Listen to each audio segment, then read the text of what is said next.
Assalamualaikum warahmatullahi wabarakatuh. Perkenalkan, nama saya Niska Alwina dengan NIM 186215024. Saya membuat video ini untuk memenuhi tugas mata kuliah Artificial Intelligence pada Universitas Pancasakti Bekasi. Teknologi Artificial Intelligence atau kecerdasan buatan mengalami perkembangan yang masif dari tahun ke tahun. Kehadirannya dengan fitur, fungsi, dan tampilan yang baru semakin berdampak pada banyak aspek kehidupan manusia, tidak terkecuali pada pendidikan. Kecerdasan buatan mulai mengambil peran dalam kegiatan pembelajaran di sekolah maupun perguruan tinggi. Kecerdasan buatan menjadi bagian primer dalam tumbuh kembang teknologi pendidikan. Hal ini tentu memberikan implikasi secara eksplisit terhadap kehidupan kerja manusia di masa depan. Bila kita berbicara teknologi pendidikan, kita harus fair mengatakan bahwa belum sepenuhnya teknologi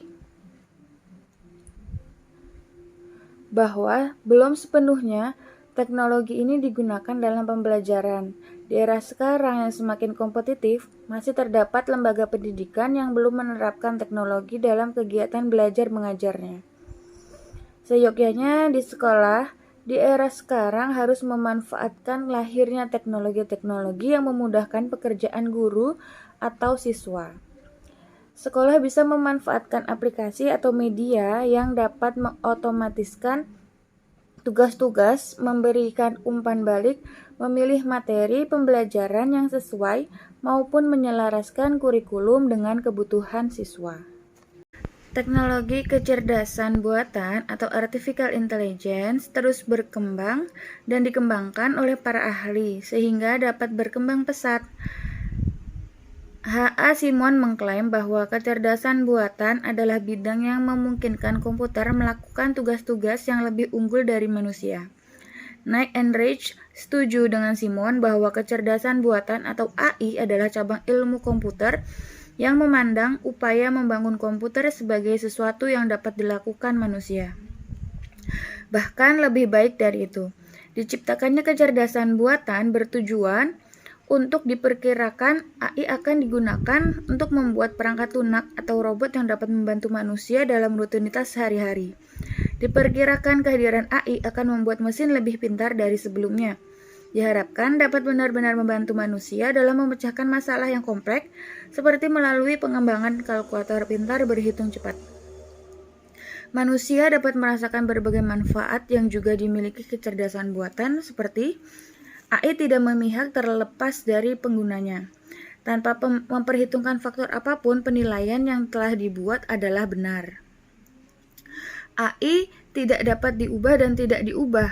Ia dapat digunakan berulang kali. Kerugian mengadopsi AI termasuk fakta bahwa meskipun akan bekerja tanpa lelah dan terus-menerus, sistem tidak akan dapat menyerap masukan yang menyimpang dari apa yang telah terprogram.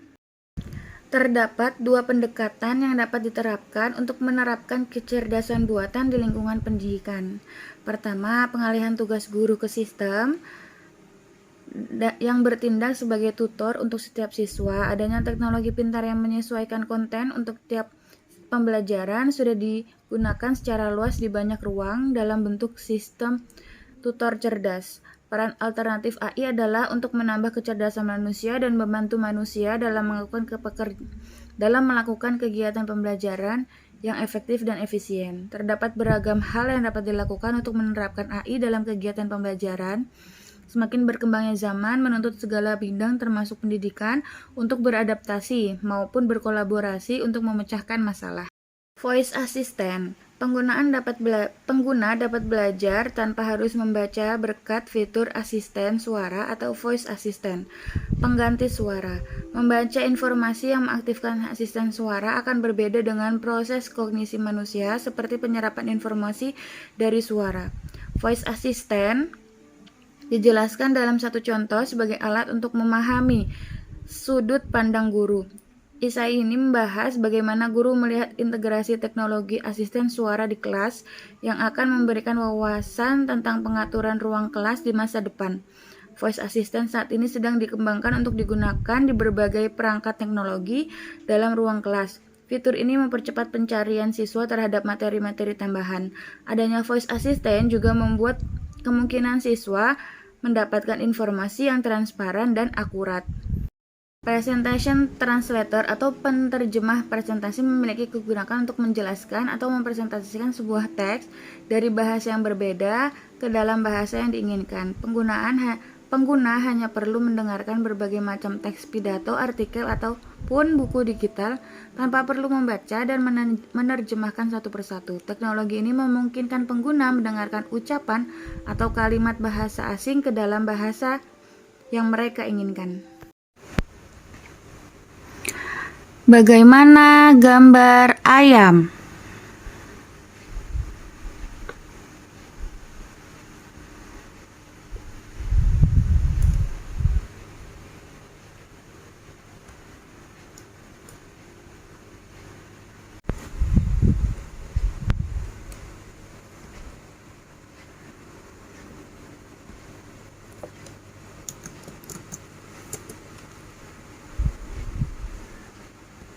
Ayam. Chicken.